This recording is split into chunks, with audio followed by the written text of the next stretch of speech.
the Logan Power Show.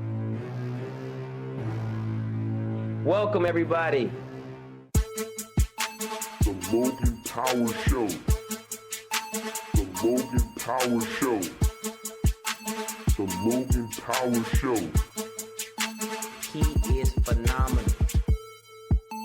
The Logan Power Show. Here to empower you and The impact you. Logan Power Show. The Logan Power Show. It'll be a great show. He is phenomenal. Hello, everybody, and welcome to the Logan Power Show. That is powerful. That's phenomenal.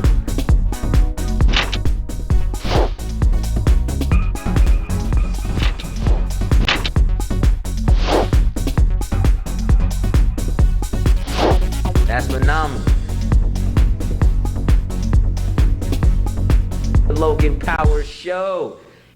Hey everybody, welcome to the Logan Power Show. It's me, your host, Calvin Logan, live here at The Point. Hey, we're making a difference and we're loving life. I got with me a guy, he is an attorney that's making a lot of difference here throughout the Low Country and across the nation. Civil rights activist, Mr. Jerod Frazier. How you doing, sir? Hey, great to be here, man. Dave, glad to have you. Hey, man, it's another great day in Charleston. Yes, sir, definitely. Beautiful weather. Beautiful weather, yes it is. So let's get down to it and talk more about yourself. Mr. Frazier, you're an attorney for David Ayler Law Firm. Right. Wow, that's very commendable. Thank you. Working there. So tell us more about yourself. About why did you become an attorney? Well, I remember being in high school. I wanted to design cars. That was my love. I wanted to write for Road and Track magazine and test cars and, work for Ferrari or something like that, really cool. So I had these ideas of what I wanted to do. But my senior year in high school, I went to a competition for mock trial because I was in the theater, and they said, well, we just need somebody who can talk. I said, well, I can do that. And I got up there, man, and it just felt so natural giving the closing arguments and trying to be persuasive and asking questions. And I actually won Best Attorney. Did really well at that. And I went to Clemson for undergrad, but I kind of got lost in that whole, I don't want to go to law school, I want to just graduate and get out and start working thing. Yeah. So I was a police officer for several years and got involved in a couple of political campaigns back then too, on conservatives and liberals. And found myself really wanting to get more involved into making a difference. Because when you're in police and law enforcement, you're just enforcing the laws. You're kind of on the back end of the deal. But if you want to really make a difference, you have to get involved in the legislation of the laws and how who selects the law enforcement officers and how they're trained. And so that's what my work in the Justice Ministry has allowed me to do. Sure. I mean, that's, I seem like, God has taken you from one level and took it to the other. You found your calling at an early age. Right. Also, you started becoming a civil rights activist. What made you go to being an attorney and also taking that mission, being a civil rights activist? What made you go to that route in your life? Well, growing up in Charleston, and the first elementary school I went to was Albemarle Elementary, right off of Sycamore Avenue in West Ashley. And we probably had about 5, maybe, I'm stretching 5, white kids in the entire K-4 program through 5th grade. The school was in deplorable condition. We had on several occasions the NAACP and national media come to our school because of how blithe it was and how, I remember the principal's office door had no doorknob on it. I mean, it was just in stark comparison to the resources across Charleston County. So my grandfather was very active in NAACP, and we grew up very cognizant of our position in Charleston and things we had to fight and struggle for. Grew up listening to Public Enemy in middle school, Fight the Power. And 1989, it gets you revved up and you begin to realize that there are people out here who are not just taking it. And people of Charleston, if you go back to our heritage, Denmark, VC and things of that nature, we are people who usually don't settle. We've become complacent, I think, in recent years. But I let that spirit of knowing who my forefathers are kind of compel me. And then I got a new pastor, Reverend Nelson B. Rivers III, who is a world-renowned civil rights leader. He was with NAACP and now with National Action Network. Took me to a retreat in D.C. And I told him that I had kind of gotten disenchanted with how things were going. civil rights wise. And he said, I'm going to take you someplace, and I'm going to show you what we're doing on the national level. And he took me to a retreat, and in that room was myself, Reverend Telly Gadsden, she's a minister in the upstate, and Louis Farrakhan, and the leaders of all the head of the Baptist associations, National Baptist Convention, Progressive. I mean, all of them were there, like 10 of us, and Louis Farrakhan right there, surrounded by the fruit of Islam. And they told me, said, listen, it's up to you, leaders like you, to start and to do something to make, we're getting old, we're getting out of the way, specifically talking to me and Telly Gadsden. And I took that as a charge. I'm like, you know, I have been all my life growing up living that the Nation of Islam is bad, they're extremists. And he quoted the Bible better than most of the preachers were at the table. I mean, he just was a knowledgeable man on our blackness and on our word. And I said, well, if he can take the time out to learn about it, it's not even his religion. I need to apply my belief to my blackness. Gotcha. And let the two kind of push me forward to fight for civil rights. Definitely. Now, you know, being a civil rights activist and a lawyer, plus former police officer, you know a lot more than a normal person would know about how the law works, how the law is very flexible, and how to get ahead, and when you're in trouble, how to get out. What can you give somebody who's watching and they need help? And the way the public system is designed, like a public defender, Right. you know, They're extremely overworked. Extremely overworked. They got stacks of papers of different people, like a number system. And they want to come to people like yourself, you know, and they cannot, as you would say, afford. Because, you know, as you know, people that are right now through our, you know, judicial system, you know, the people that are getting these time in jail, they don't have a lawyer like yourself or some of the big names that they can say, oh man, I'm gonna call this guy up and I'm out, you know, in the next couple of days. What can they do when they say their back's against the wall, they got, you know, can't afford that kind of thing, they got a public defender? What do you think they can do to help them get better in the way society is right now? If you have a public defenders are attorneys. The only issue with them is their caseload. So make sure you're vocal, you keep on top of your case, and you stay in touch with them. You know, if they're offering something you're not comfortable with, taking it in, you know, tell them why. You have the right to refuse that, and they have to listen to you. They're your advocate, just as if you paid an attorney to be your advocate. And if you come to a private attorney, it is expensive for criminal defense, but it's not impossible. We do payment plans. We will allow you to put part of something down. If you have a job and your family's behind you and want to help you through this, we'll even let them make payments for you. So we work with people, because if you walk into a courtroom, you're at an extreme disadvantage if you don't have an attorney. You want someone who's on your side and who's going to advocate for you.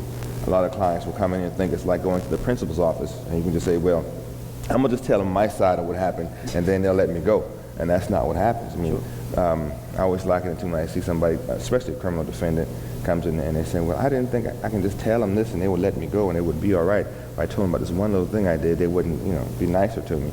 And I said, you know, have you ever been to a club and seen the one pesky guy that's trying to talk to all the ladies, and he'll say anything, and he has one goal in mind, just to get with that lady? Same thing, you know, when the cops are talking to you, they have one goal in mind. They're making arrests. Their job is not to take people out of jail, it's to put people in jail. So that's why they say you have a right to remain silent. Anything you say can and will be used against you. They mean that. So know your rights. So we teach a class called Know Your Rights. We'll come to your church, your civic organization. We did it for bike clubs, motorcycle clubs. Anybody who wants to get a group of at least 5 to 10 folks who want to sit down and learn about what to do when the cops pull you over, when the cops stop you when you're walking, what to do if you're in a car accident. Because some people get in a car accident and they say, well, I'll just exchange information. And then the person later says, oh, no, it didn't happen like that. They change their mind. You don't have that police form right there to prove that it happened this way. Have patience, slow down, get that form done, and then give me a call, and I'll take care of you. But you know, those are the things that people need to know about. When ignorance is no excuse when it comes to the law. You can't just say, well, I didn't know. No one's going to accept that. It's the court of law. It's serious business. So. Okay. Well, you know, it's good to hear that you guys at David Ayler are working with people for payment plans. Because some people say, like, you know, man, I'm going to top lawyer, and that's like $10,000. And you're like, well, I don't got $10,000 to be able to afford to get out of something. And what I mean by that is, like, say for instance, a guy's making $35,000, and he got in a situation where, you know, maybe it's not all his fault, but he can get out of it. but he can't afford to say, oh, I'm gonna call this lawyer and then this thing's Right. over because this person is so great in law and they're the best.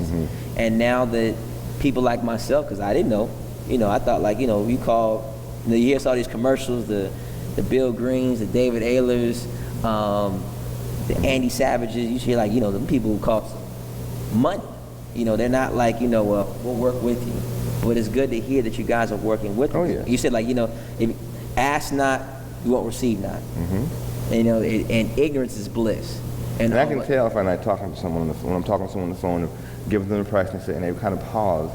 I can say, okay, that's kind of high. From what can you do? How can we work with you to make this happen? Now, if you were selling cocaine and you didn't put aside no funds for a rainy day, that's we're not going to come in there with a $15,000 bill and say we'll take $1,500 to start. That's not going to happen. But somebody who's a working person who got into trouble with the law, we don't think about fault. We just think about you got arrested, come see us. They want to say, oh, let me explain. We'll worry about it. We don't judge you. We don't think about that. We just want to help you. So you have to adopt that attitude if you're going to be criminal defense. Because if you start thinking about who's right and wrong, then you're going to start judging your client. And then who's at fault or how bad is their case. If you're going to take it, you're not take it, and you're going to defend them no matter what, because that's your job. So that's for anybody out there who's self-conscious. I get that too. People come to you, don't want to tell you the truth, don't want to talk about what happened.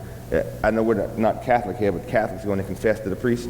You got to think you're a lawyer like your priest. Tell them everything. All right, don't make up some crazy story about, well, my mama had washed my pants, but I don't know how that piece of weed got in there. And don't come no crazy stories. We'll help you. We don't judge you. We're just gonna help you. Definitely, it's good to hear that you're very transparent.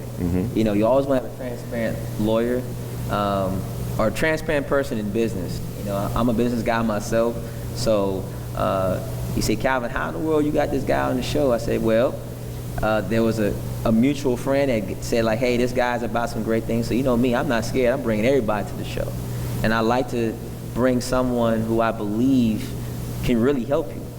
Because for people like this, they're what we call the Joseph in the house. I look at this guy as a person that can definitely assist. Got me excited. Me being he deals with criminal. He's an attorney, but definitely when I think about business and helping the Logan Power to the next level, I always want to be in the right company. So when I make that call, I say, hey, Mr. Frazier, this is Calvin Logan. This is my situation. Help me out. Tell me how much it's going to cost. Work with me. Because I tell people all the time, I look at it like this. He said payment plans. You pay a car note each month. You pay a mortgage each month. Sacrifice is key. If you don't know, you never would know. You don't ever assume anything. Now, one thing, definitely before you go, a civil rights activist. So now you're an attorney and you're about the people. What are some things you want to see change? Because just in Charleston and North Charleston alone, we've had some crazy things that happened for us in these past 7-8 months. That's really got your pins and needles on certain things and things you see across the United States. What are some things you want to see change, or what are you trying to get to be changed right now in your area? Well, of course, there's great need in the community for better interaction between the people and the police department, with the bulk of the responsibility being on the party who is trained, paid, supported by the state.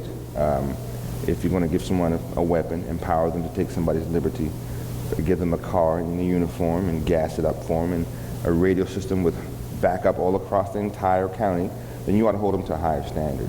You ought to say that you got to keep their temper. If someone smarts off with a mouth at you and gets a little out of the line, you have to be the bigger person. If somebody makes a move and you can wrestle them, put your hands on them. When I was a cop, they taught you to go hands-on. Sometimes not just go straight for your gun. You got to be able to scrap sometimes if you're a cop. But as also, I want the people to know that there's some respect. You have to give respect to authority. You don't just fly up in a cop's face because they're going to respond in a particular way. They're not going to be, step aside. They're going to come with force, and respect that they have the right to exert force against you. Secondly, I want, and unemployment is staggering among African American youth in particular. The Charleston Area Justice Ministry has been trying to work hard to correct that problem. We actually put forth an initiative with the city of Charleston that did not unfortunately go through. We're hopefully with the change of the new guard, maybe the new mayor will help us out, whoever that is, will help us out with that, getting the 16 to 24-year-olds employed in the city, because if someone has a job, they're less likely to commit any type of crime. We in this country have criminalized incarceration. Once you've been incarcerated, you get out, you're still a criminal. You can't work. You have to check a box whether you've been incarcerated, whether you've been charged with a crime. And now you throw the application to the side without even considering them. What do you expect them to do? Not eat? Not live? That's just not an option. So they're going to resort to the worst thing to keep themselves alive, because the human instinct is to live and survive. So then how are we going to take around and blame them for the condition that we're imposing upon them? It's not a life sentence you get after you've sold some drugs or committed a crime against a person. Once you get out and done your time, you should be free. You should be able to resume your position in society and not be penalized forever. Wow, that's what I talk about, people. I tell you, man, these people right here got my mind blowing, and I want to thank you again No for problem. coming on the show.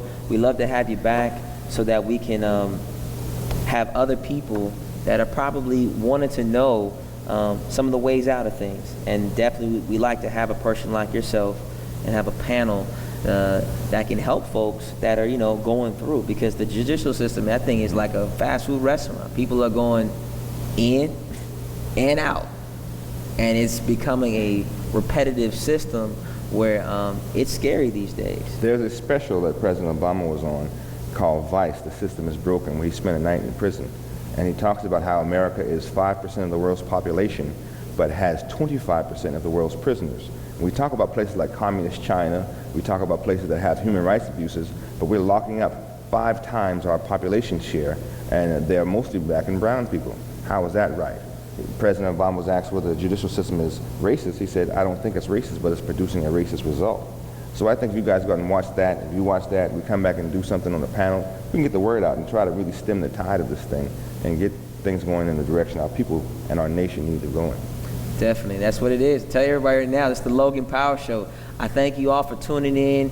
Hey, the information's on the screen. Get in contact with Mr. Frazier. Hey, give him a call. Call him up. Get in contact. You see him on the street, hey, say hello. Show him your face. It's all the time I got. We thank you for tuning in to the Logan Power Show, nationwide, worldwide, live here at The Point, and we'll see you on next week.